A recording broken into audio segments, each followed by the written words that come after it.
Ok.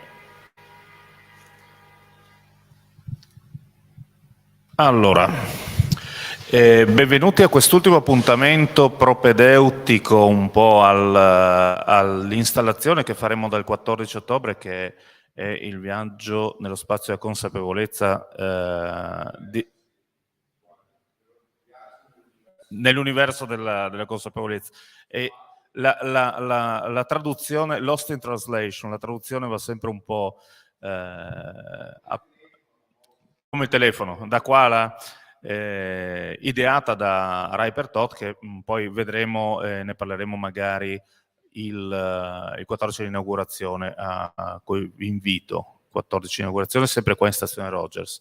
E oggi, quest'ultimo appuntamento, si va a parlare proprio della consapevolezza, cioè l'ultima frase. Siamo partiti dalla materia, siamo passati alla realtà virtuale, il metaverso, quello che è la virtualità, e finiamo con la consapevolezza o consciousness, perché sarà in inglese oggi. L'ultimo è in inglese perché abbiamo un ospite che è il professor Urban Kordeš dell'Università di Lubiana, e con lui vedremo cercheremo di capire cos'è questa consapevolezza. So I switch in English because today the evening will be in English. I'm here with Professor Kordeš. Dobrodošao v Trstu, Stazione Rogers. And I would like to start with the first question. It will not be an interview, but just a conversation, a dialogue, very, in some points, maybe crisis dialogue, or perhaps, yeah. It might be a fight. A fight, yeah, maybe a fight, from a technological point of view and a more philosophical point of view.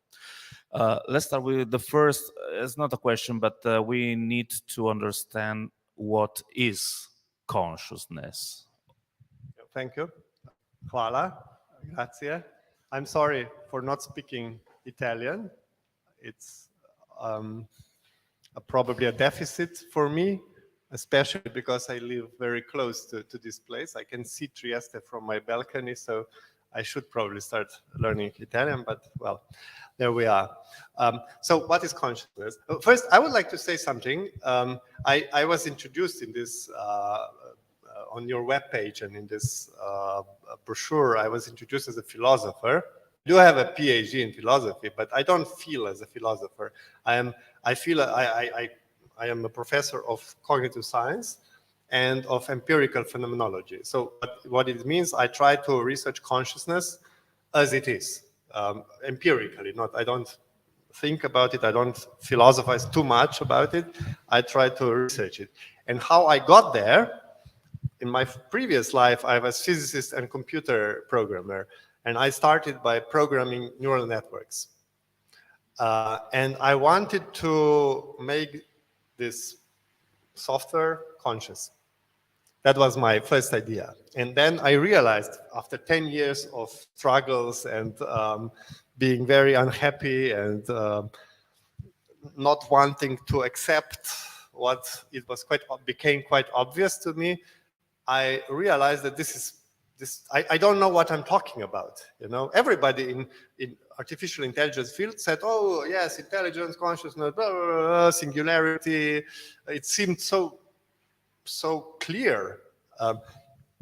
But then when I tried to define this or ask people to define it, nobody actually, it was like, well, we all know, like in Douglas Adams, you know that the big answer to the big question, we all know consciousness, it's sort of information, blah, blah, blah, but nobody actually knows what it's talking about. And then I realized that, but there, on the other side of the scientific landscape, there is a big field that knows what is consciousness.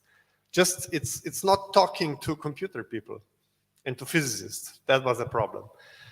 So that's why I started studying phenomenology and philosophy and so on, just to learn what is this what I want to research. So just a little bit of the history. So because I will say some things that are quite anti the prevalent AI view. So I want to be clear that I'm not speaking this from afar, but that I went through this, that I was working on this, and I still am in a way. So what is consciousness? Perhaps the better idea is to say what is not consciousness. For that, we need to go 500 years back. At some point, not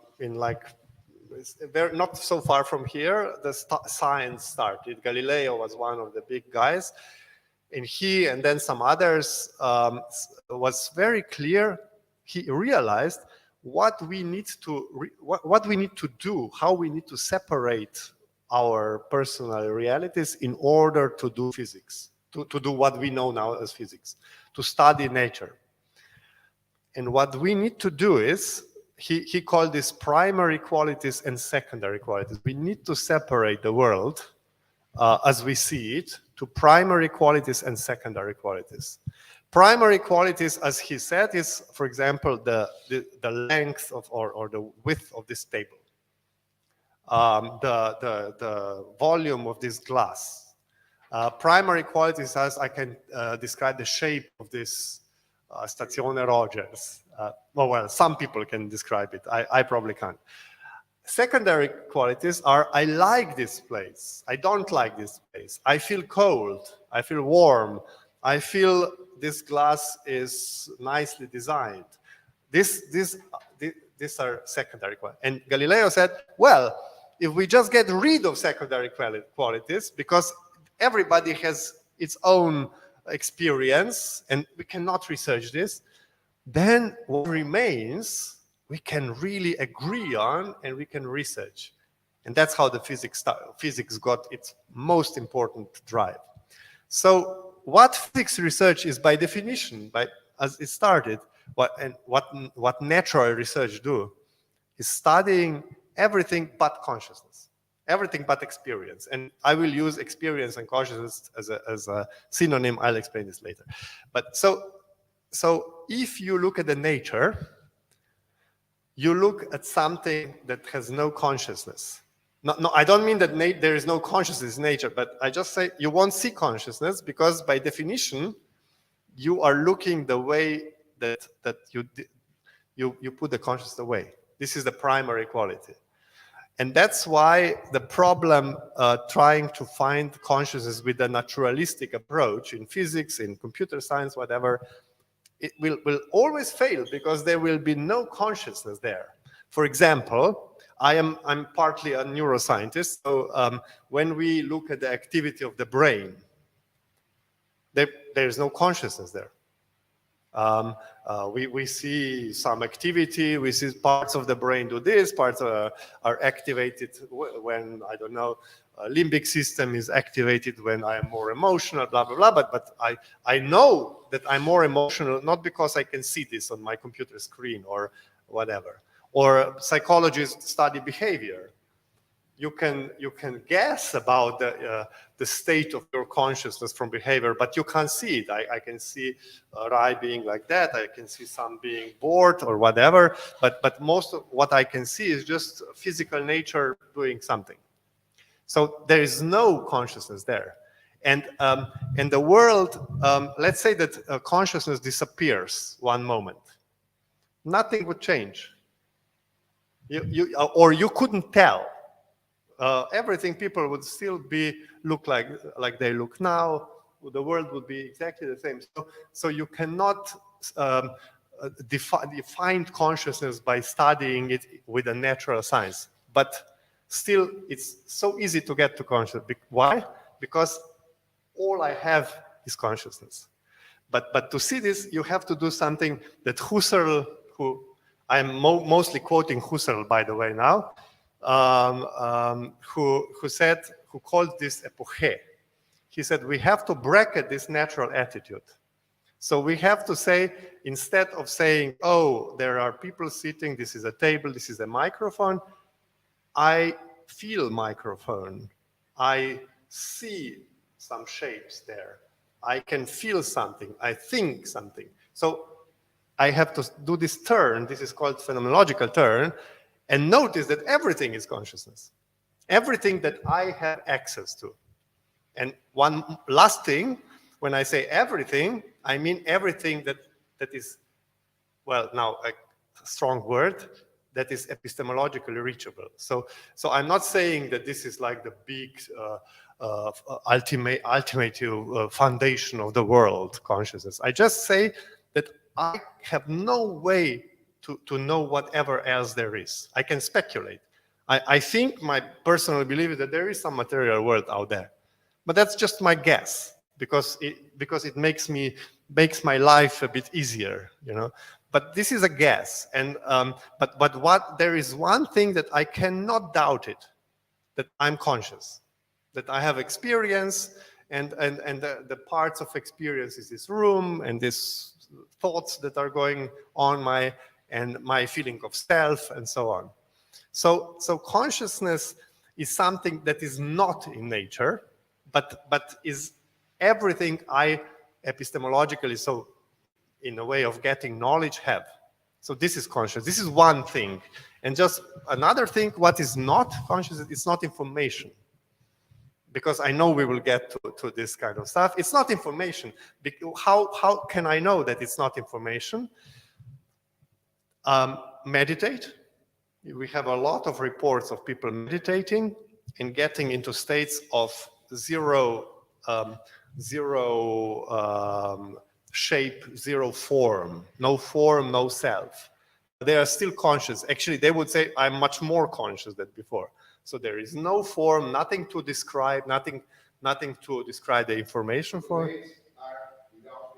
I don't know. No, I don't know. This is outside. They are just in zero state. Who knows, you know, how their brain operates. But whatever their brain do, even if they get crazy or they get quite relaxed, whatever, they report, their experience is that they were conscious without any particular thing. So we know that you can have consciousness without any information. But of course, you can find some information within your consciousness, but it's not consciousness. You connected this consciousness with experience, and I go further with experience, because experience is one huge point in virtual reality, because they are calling the empathy machine. So you have this experience in first person view, so you are immersed in a virtual reality. How is connected this experience with consciousness? Well, experience consciousness can have different meanings, you know. For example, you can ask, why do we need consciousness? Because, as I said, if you look just at physical reality, that there doesn't seem any need. Why is consciousness evolutionary important? So this is one way of asking about consciousness, and there are other ways. So that's why we call this phenomenal consciousness, which is what I'm talking about, but it's official philosophical name. And this is the same as experience. So experience, the best definition of experience was done by Nagel, philosopher, in 70s. He wrote a paper, What It's Like to Be a Bat. How does the bat feels? You know, he shows us that we will never know, you know, how a bat's world looks like, because he's echolocating, he's not relying on sight and so on. So, but this term, what it's like, is the best description of what is experience. If there is a what it's like for you, then there is some experience there. If there is no what it's like, then there's no experience. So even if I don't know your experience, if I just know that there is something that can be answered to what it's like being you, then that means you have an experience, and that's the same as consciousness. So what I would say, immersion and virtual reality, experience changes.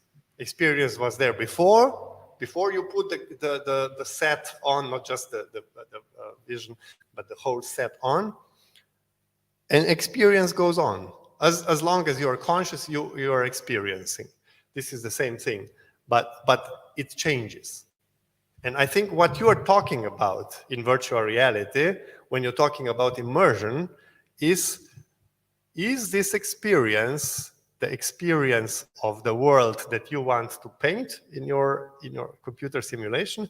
Or is this experience of me sitting here, having my set on with all this? So this is the question, I think. Both are experiences, but the question is, do I find myself there in the virtual world or here?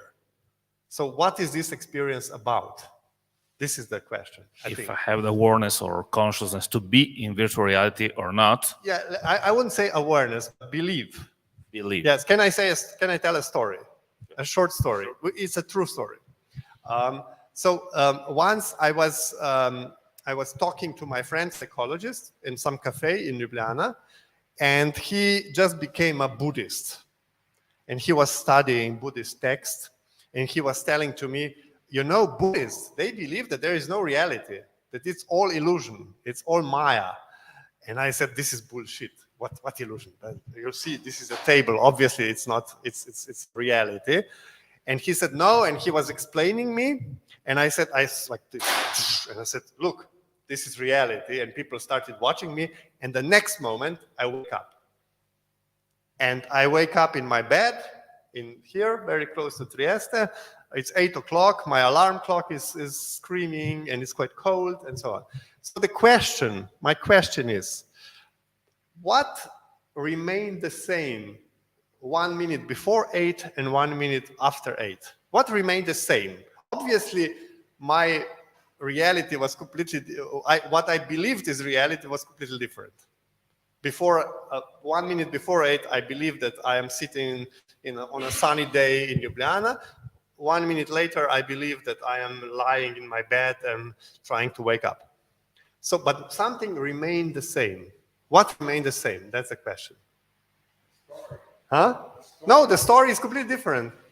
Before it was that I'm sitting in Ljubljana. Now it's completely different story. That changed. Story changed, but something remained the same. And that, I think, is the most important thing, the answer to that for virtual reality. What remained the same? No, there was no guy in my bed at that time. The machine that produced dreams. No, how do you know that? Yeah, perhaps not. And something remained the same. Could be the bed another dream. Huh? And could be the bed another dream. You don't know. So I didn't tell you the continuation of that. Perhaps then I woke up again, and I was in a bus driving across Slovenia or something. Yes. But something still would remain the same. I will. Yes, all is experience. You see, this is very important. Everything was experience, but there is another thing, and this is the most fundamental feature of experience. What remained the same? It remained the same that at all moments I was strongly believing that what I am perceiving, what I am experiencing, is reality. So we call this natural attitude. Natural attitude is the most strong, the most prevalent aspect of consciousness. Wherever you go, you will carry it with you. There are some very, very, very rare examples when we find that this goes away, like people having epileptic seizures and then wake up and they don't know what is reality. But this is like 1 second, because it's so strong that it kicks back immediately. So the same thing was that my belief that whatever is going on is real. And even if I took later in that day LSD, a strong portion of LSD, or if I put my, I would still believe this is the reality. If you read the reports, people having really strong LSD or ayahuasca or whatever experiences, or lucid dreaming experiences, they would say, oh, this is even if they are really strange, if it's just some colors or something, they would say, no, I know this is even more real than something else, So whatever I'm currently experiencing, I bet that all of us believe that this is reality. Because this, and what we know now, that does not mean that this is reality. It just means that I have a very strong urge to interpret whatever is going on as reality. So that should be applied in virtual reality. The question is, did you fool your inner judge, that you believe that this is now reality. Now, for example, I'm driving the roller coaster or walking around some garden or something, or is my reality, or I still believe, no, the reality is I'm sitting in some laboratory with crazy scientists putting this on. This is the question. All is experience, like in my dream and then waking, but my belief, what is reality, changed. So this is the question. This is the question of immersion, I think. And I'm consciousness in the place where the Buddhist friend was sitting with me. I'm consciousness in the bed. I'm consciousness in the bus. Yeah. I'm always in consciousness. Use experience and consciousness as the same thing. Okay, so experience consciousness is the same. It's like the same word almost. Yeah. Well, We cannot. Good for you. You had two words for the same thing. So I don't trust in that. I think consciousness is something deeper than experience. Yeah, it sounds that, but if you think about it, I mean, I'm not going to go into that. There are some fringes of experience that I would say yes, because consciousness can be also pre-reflective. But that's very complicated, and for most of the debates, we don't need to go there. I could go into this. This is a debate. I actually don't believe it's true, but I might be wrong. But this is a debate. Is perhaps, does consciousness have something else? Perhaps, yeah. But mostly, I think it's quite a good heuristic to say that they are the same. And we started with the first day on talking about physics, and we started with a book and a theory that I know you know very well about the simulation hypothesis. So it's connected with the singularity, so the point of no return, with the developing of computers, very powerful computers, then can recreate the reality. So if I recreate the reality, the consciousness in this artificial reality is still real, or is artificial consciousness? Or, and I added another issue, question, challenge. Can we reach some artificial consciousness sometime? Yeah, I think these are two different questions. First question is, can I fool you? Can I put such a good chip or handset or headset or something that I will fool you, that you will forget? Because this is the soft version of simulation hypothesis, that I will program such a great simulation that you will forget, like my tricks. You will forget that you are actually sitting here, and you will believe completely like in a dream that this is you. So you will proclaim this as your reality. That's the first question, and I think it's possible. It's possible, although not the. I can say something about that. Actually, I learned that talking to you last week, but I think it's possible, but not the way how people do virtual reality right now. And then there's another question: can we create virtual reality, artificial consciousness? And this is the question. Even if we create it, I don't think we can, by the way. But even if we create it, but that's my personal opinion, which might be wrong. But even we create it, we won't know that we created it. Because as I said, there is no measurement of consciousness, because consciousness is not in the natural world. So even if this glass is conscious, this is the problem of zombies in philosophy, very old problem in a way. It comes from, I mean, zombies is by some Australian philosopher, it's a modern word, but it comes from Arabic philosophy. They already knew about this problem. So we didn't invent this, we didn't figure this out. Perhaps there is some consciousness going on here, but we will never know, you know. Perhaps you are conscious, but I don't know, you know. Perhaps I'm conscious, but you will never know, you know. This is our little secret. And it will always remain like that, you know. We can suspect, you know, but this suspicion is very dangerous, because I am quite sure, there is no question about it, that in 10 years, we will have a computer that will converse with us in a way that you won't be able to know, oh, is there some person on the other side or not? But when I learn how this was programmed, it is just a deep learning protocol that takes 1 million of conversations and then distills them and then gives me the output. It's really doubtful that this is anything to do with consciousness. So, but I will never know. But the probability that computer will or robot or whatever will be conscious is exactly the same as probability that this glass is conscious. This is very important. So it's something that we cannot measure, so we cannot convert into information, so we cannot upload or download our consciousness to a supercomputer. There is no meaning. This sentence that I know is used a lot just feels like we know what we are talking about. Uploading consciousness, what would that even mean? What people mean by that, for example, Elon Musk means by that, because I read some of his crazy talk.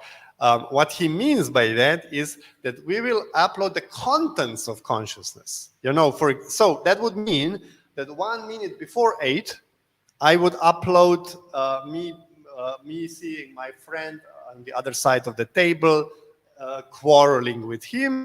And 1 minute later, I would upload me lying in the bed with the alarm clock. So this is just the content. But upload to what? You need to upload it to something that is conscious. Again, consciousness is not an information, as I said. Is the way how you can learn about information. But it's not information itself. It's like the space, or I think perhaps even better metaphor for consciousness. It's like life, For example, if now we have all these vaccines and all this stuff, we cannot make life. We need life, but when we have something alive, then we can play with DNA information and so on.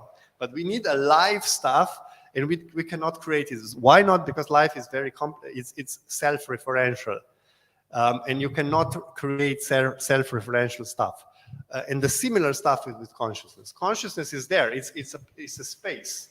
You can perhaps, I can upload to your consciousness that you will believe that you are now flying in the sky or something else, but I need this cradle, of your consciousness to do that.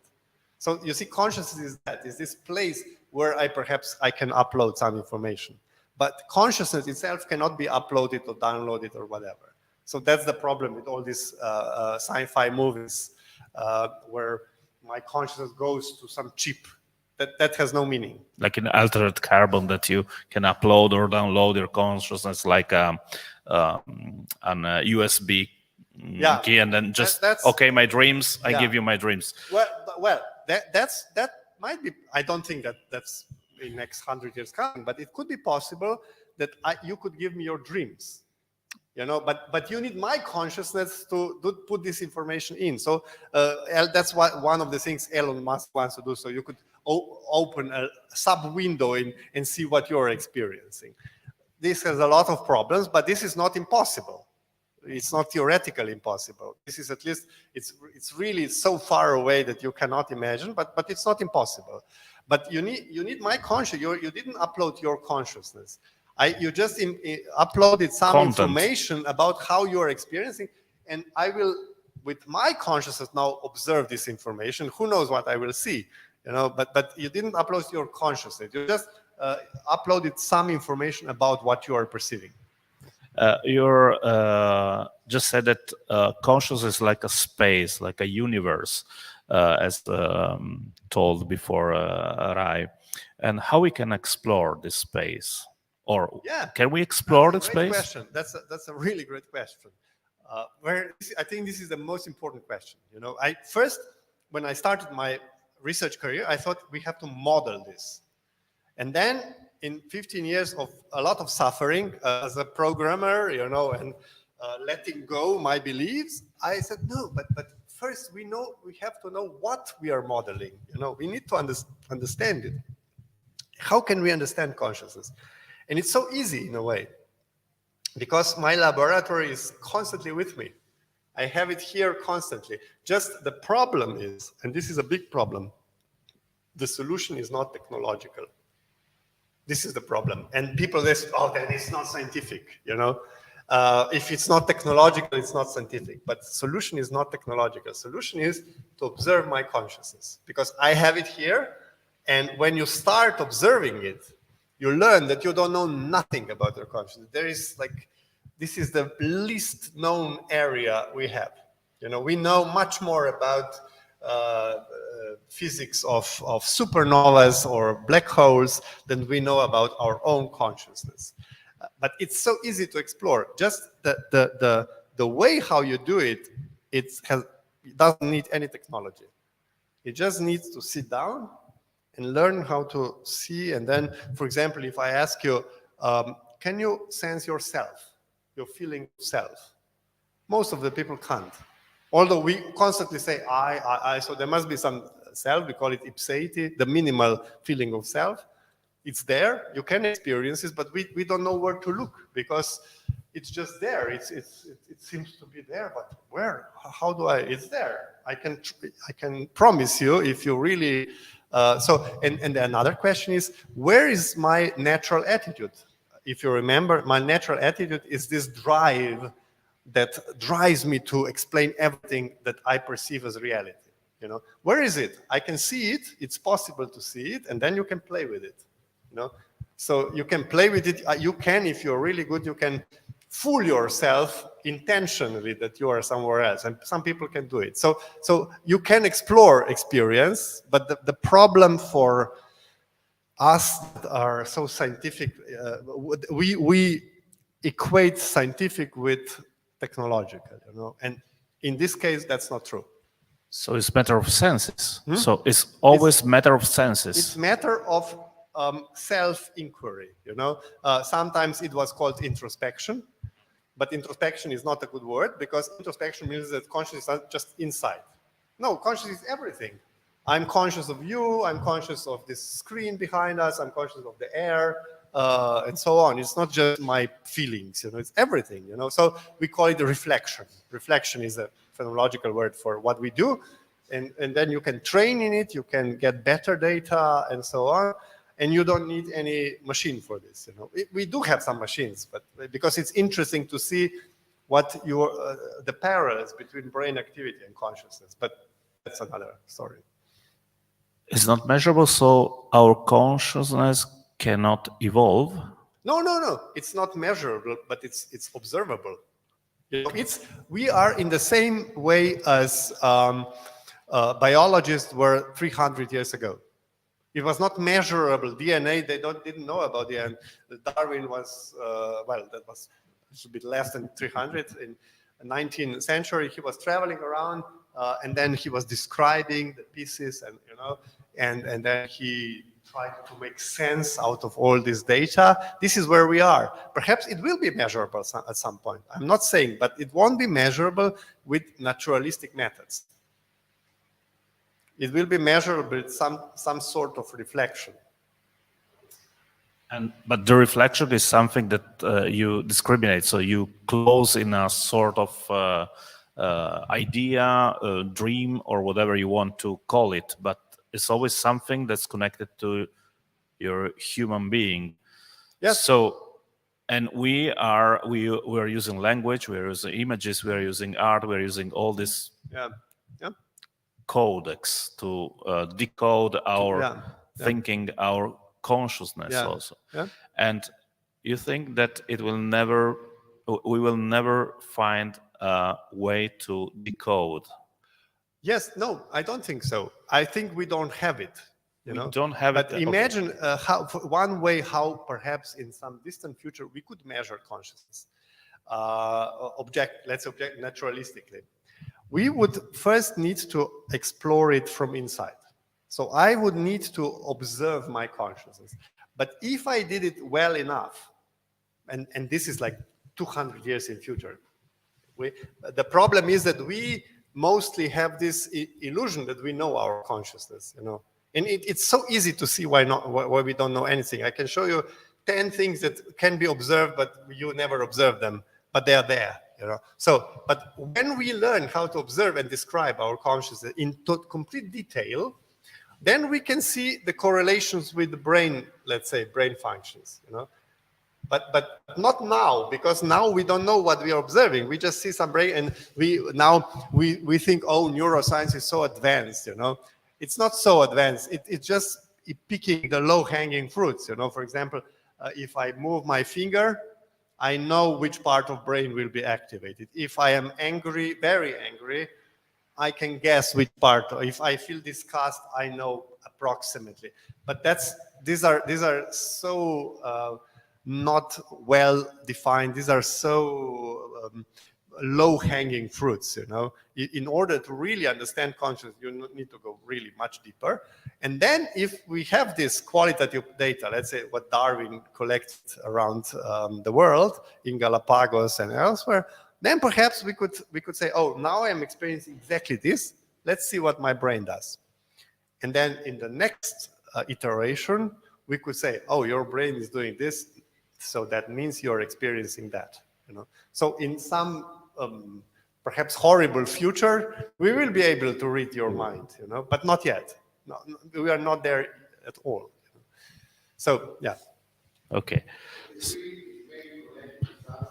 The microphone. Yeah, right now, if you have any question, just feel free to ask. Is this possible measurement connected with something that we could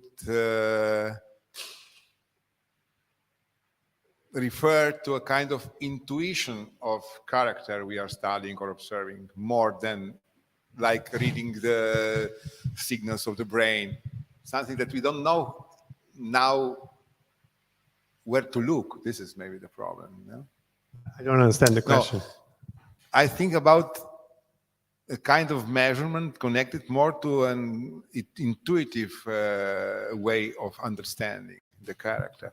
Yeah, but because of the image, now we are in this project, we are practically presenting the graphical form of brain function, but at the end we can read some characters of images that are presented. We don't know now to understand this, but maybe one day. No, normally when you talk about intuition, you're talking about the approximations, you know, something about something that's not clear, that's not intersubjective. So probably you should not talk about measurement then. It's just, but I think what you're talking about is illustration, like visualization.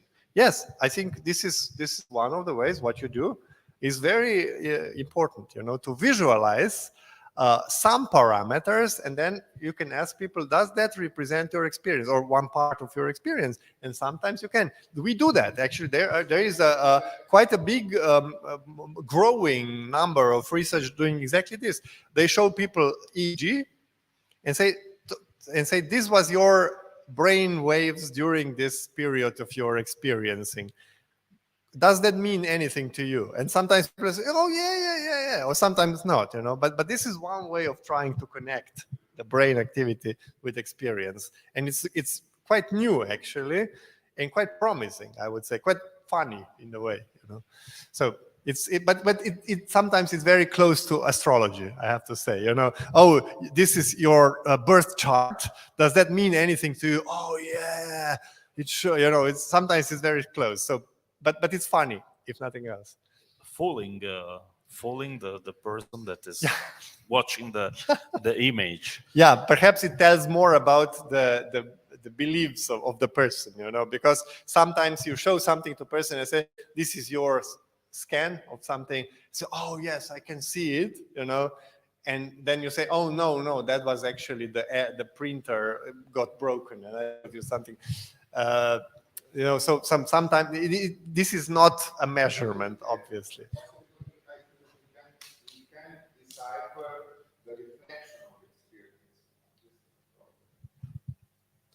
If somebody says, aha, yes, I see this image, the character of what I was reading there is a kind of reflection of the experience. Because you try to remember what feeling you had when you... And then this reflection we can measure, we can decipher, we can... What do you mean by decipher? But decipher in a way that you can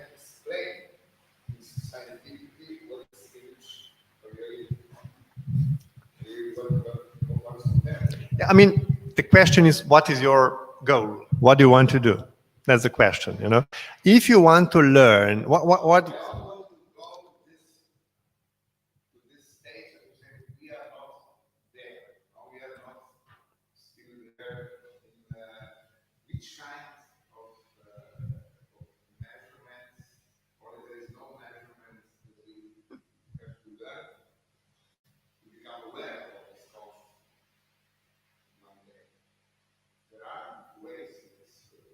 But you are aware of your consciousness. That's the synonym. Yeah. Maybe one day we could, on the backstage, we could read, we will be able to read the mental signals, you know. Yeah. But you need a point, a turn,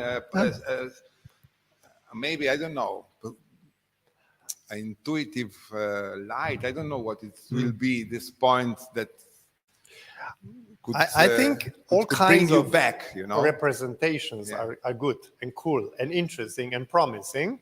But before that, what we don't understand in order to get there is our own experience. You know, this is so, for example, how come that some people can easily, or not so easily, but can get into the experience of nothingness, or oneness? You know, why? Or another more mundane question: how come that I cannot control my internal dialogue? You know, this is quite interesting. If I tell to you now, for just half a minute, stop your thoughts. You can't do it, even if I put the gun to your head. How is this possible? You know, this is the basics, and this is all here. You don't need any technology. And another question connected to virtual reality is why some people believe that they are actually there, as you told me that they do. You know, for example, if you this is your story, if you show them balcony, they won't step across the balcony, despite the fact that just 1 minute before they put the set on, and they know that they could know that they are in a solid room where there is no cliff. And some people say, no problem. You know, why? This is, and no technology will tell you this. You need to understand the differences. What is actually behind these experiences? Why is somebody taking some stuff more seriously? Why, for example, this is, you know, to me, I know, because I love technology, how horrible that sounds to AI people, to computers. But this is where a new science is going. It should go, some part of science, into this understanding of the experience. Because I think most of the new healing, the medicine, is there. You know, for example, I just read this funny story like a couple of years ago in Australia, where they have some drug called Nurofen. I don't know if it's in Italy also. It's some painkiller. And they had different kinds of Nurofens. One was Nurofen for headache, one was Nurofen for menstrual pain, one was Nurofen for, I don't know, different kinds of Nurofen. And some consumer organization found out that actually they are all the same. They have exactly the same stuff inside. Just the label was different, and they were more expensive. For example, Nurofen for menstrual pain was much more expensive than the normal Nurofen, despite the fact that they were exactly the same. And they punished this company because this was fooling the consumers, and they had to remove all this. But then people started complaining that the Nurofen for menstrual pain actually healed menstrual pain, and the Nurofen for migraine actually healed the migraine, and that normal Nurofen does not heal the migraine. So, you see, this is all experience, and I think most of the healing is done, not most, but a lot of, not if you break your bone, obviously, or but a lot of healing, especially in neurology, could be done. You know, because we teach students about neuroplasticity. So obviously brain can rewire itself. So obviously it can do very crazy things. And you can the only way how to discover this is by studying experience, you know. But somehow, because it doesn't look so scientific, we look like this is not scientific. Let's buy some new machines, you know. That's the normal attitude. So yeah, I'm connecting something with this, with the something that's connected also with virtual reality. I don't know if you know the Mandela effect. The Mandela effect. If I ask you where Mandela died, where it was? Johannesburg. I don't Yeah, know. well, but the place. Aha, you mean like hospital or something? Yeah, where? I don't know. Okay. It was funny because during this experiment, the most of the people said that he died in jail. Oh, really? So this effect of recreation, different reality Yeah. from over Oh. putting over information. Yeah. So it's very interesting. It's still a new theory. It's called. I mean, I can tell you. I didn't know this. But I can tell you like hundreds of examples. How because we know that what we are perceiving, we don't have enough bandwidth. So you know, probably in virtual reality, you don't need to do the higher resolution. Resolution is not so important because we just have. This is the illusion that we see everything is higher resolution. We don't see anything. We trust to the cartoons also. Yeah, exactly. So resolution is not important at all. So that means that we have some very, very intricate system that constantly puts together, confabulates. We call it confabulation theory. Confabulates reality. That just puts the little information that it has and builds the whole reality out of it. So that's the part of it. But I could tell you much better examples of this kind of how we. It's interesting because if we step back to experience and consciousness, sometimes our experience is completely full, is completely different than real reality.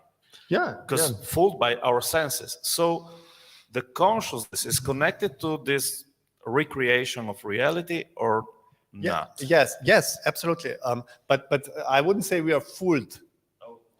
We construct reality. Okay. We are not, because it started this realization. Now everybody, not everybody, but half of the people, most of the people in cognitive science know that we are constructing reality. We don't read Don Hoffman or Anil Seth or whatever of these big guys. They all have these lectures called like we live in illusion, blah blah blah. But it started with visual illusions. It started with saying, yes, we see reality, but sometimes we get fooled. But we know that where we get fooled, it was just examples of how actually we construct our reality. Don Hoffman, he did really great experiment with the artificial life. He simulates. He has this virtual playground, and then he has organisms, and then he checks which kind of perception is better for survival, and he tries the perception where organism can see exactly the reality as it is, and on the other side they compete with the organism that just see the stuff that's quite important for them. Everything else is invisible for them, and the other ones, they always win. In 99.999% of cases, he runs this millions of cases, they always win. So it's quite clear, and we did in my lab, we also repeated this, we always got the same result. If you see all of the reality as it is, you will just get crazy. It's very unhealthy, So it's really important for survival not to see reality as it is, but to have some sort of your little world where you can live. Hide sometimes. Where you're a master of it. So the control. The control of you have the illusion of control. Okay. Do you have any questions from the audience?